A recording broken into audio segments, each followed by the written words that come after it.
Never let it be said that Yorkshiremen are tight-fisted, though allegedly Rotherham miners can create diamonds by gripping lumps of coal between their clenched buttocks. However, as I counted out my cash, I contemplated the motto which my father, a true Yorkshireman, had instilled into me. See all, hear all, say nowt. Eat all, sup all, pay nowt.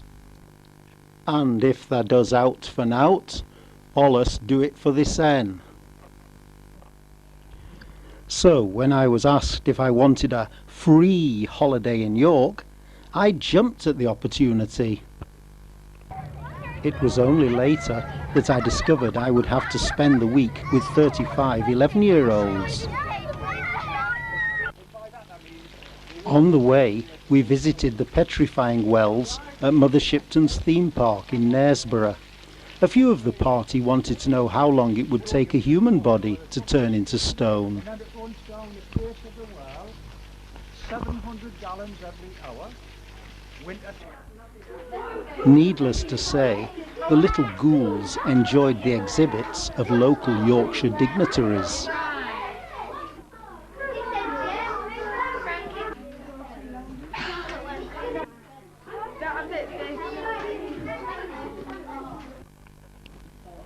We were staying at the Racecourse Centre in York, where the leader gave out a list of do's and don'ts, which the little angels promptly forgot.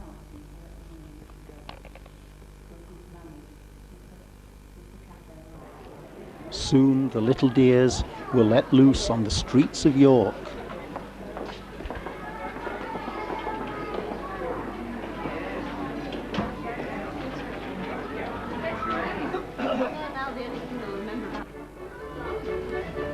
Although they were surrounded by history, food and drink were the main things on their minds.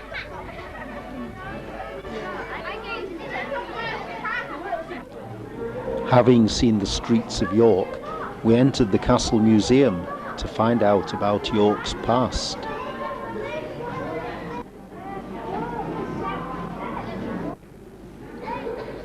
The display of ancient thunderboxes created a great deal of interest, especially when we think of the two-seater.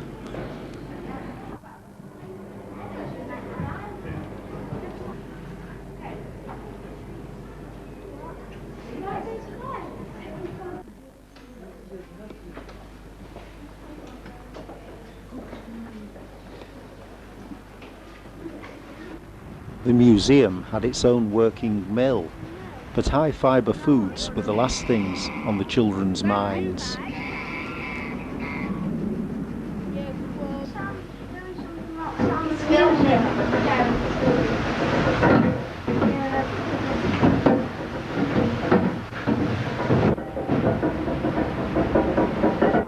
More to their liking was the death cell of Dick Turpin.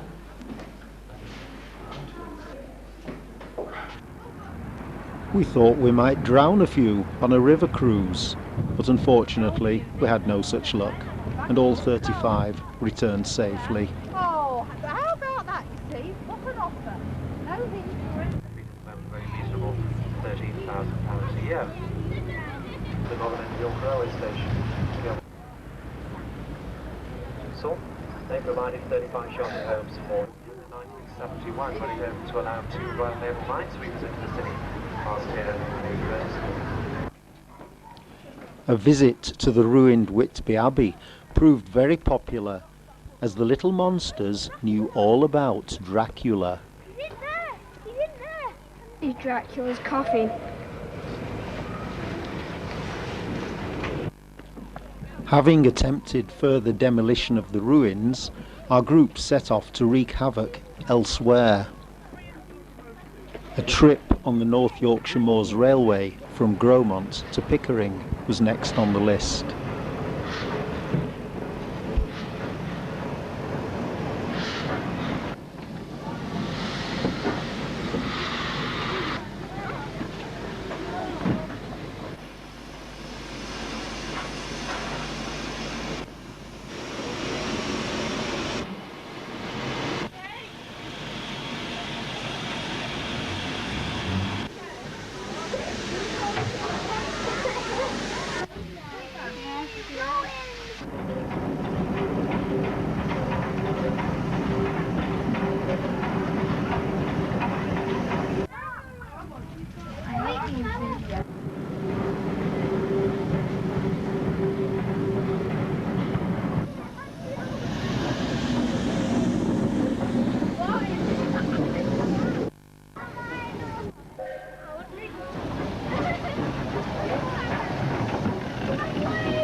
As expected, Hitler's weapons of mass destruction at Eden Camp proved very popular.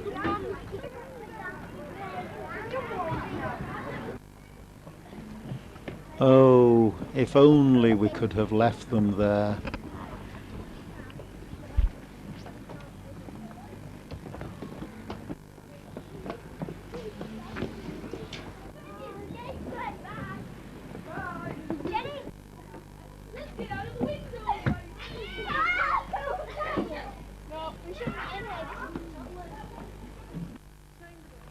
A big draw was the ghost walk. "Will spooks jump out on us?" asked one little child. "Not on my walk, they won't," replied our guide. On that cottage that George Villiers used to get up to some rather strange things. Now in his gardens he grew many herbs. He would gather the herbs together at dead of night, he would crush them, and from them he would make potions. And suddenly, as they stand wondering about these coffins, a gigantic black dog jumps out of the coffins. He bounds over the side of the ship, up the steep cliff face, and down into the town of Wickey beyond. And of course it's shortly after that that the two young women received strange marks on their necks. And the thing behind him began to walk a little faster too. He could hear it padding along faster and faster behind him. He broke into a run. The thing behind him broke into a run as well.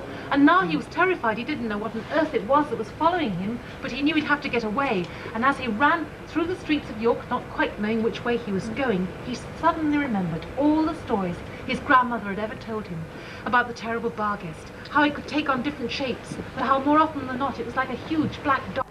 Ooh, I couldn't stand any more of that. As we made our way back, I was convinced the Barghest had taken over the bodies of 35 11-year-olds. I mentioned earlier that we were staying at the racecourse centre. Well, some idiot had the bright idea of staging a kids' handicap over the horse racing course. We couldn't go to York without visiting the Railway Museum.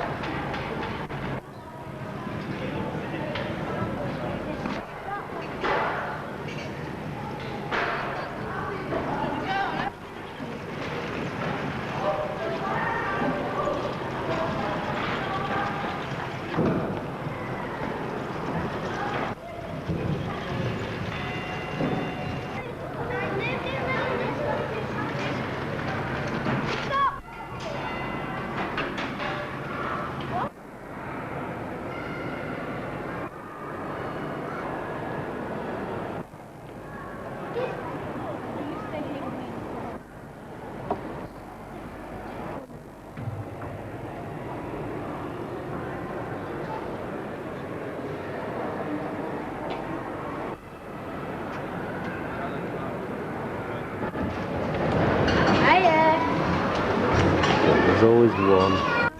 Many of the charming children had very delicate appetites. I swear I've got too much stretchy pants. Look.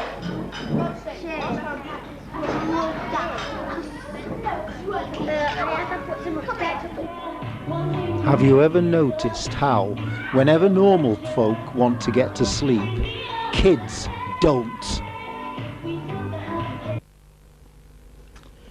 And so it was, with the greatest pleasure, I returned home and was able to count the cash I'd saved.